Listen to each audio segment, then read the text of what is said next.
Un zeste d'info, rencontre. À la découverte du patrimoine normand, on part ensemble dans la ville de Rouen en Seine-Maritime. Vous pouvez écouter Sensation en DAB+.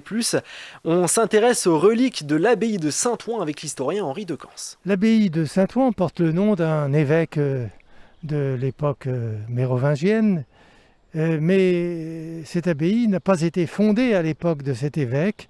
Elle a été fondée au milieu du 8e siècle, alors que Saint-Ouen est mort en 684. Là, on se situe vers 750-760. Peu de temps après la fondation de cette abbaye bénédictine, les moines ont dû partir à cause des invasions vikings.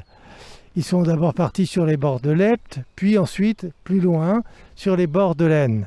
Et ils sont revenus sur le site de Saint-Ouen, peu de temps après la fondation de la Normandie en 911.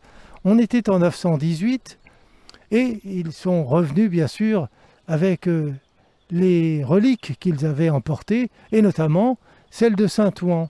À l'approche de la ville, on était sur le site d'Arnétal. Les reliques sont devenues si lourdes que les porteurs ont été obligés de s'arrêter.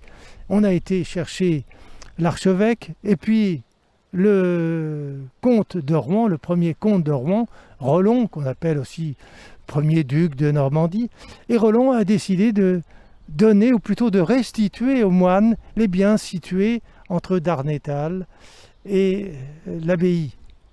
À partir de ce moment-là, les reliques sont devenues légères et on a pu reprendre la marche et rentrer sur le site de l'abbaye. Les moines ont alors restauré les bâtiments de l'époque carolingienne et plus tard ils reconstruiront une abbaye au XIe siècle en style roman et puis à partir du XIVe siècle ils reconstruiront l'église en style gothique. Des propos recueillis par Martin Patry. Vous pouvez retrouver cette rubrique en audio et vidéo sur notre site et application Radio Sensation ainsi que sur notre chaîne YouTube. Un zeste d'info sur Sensation.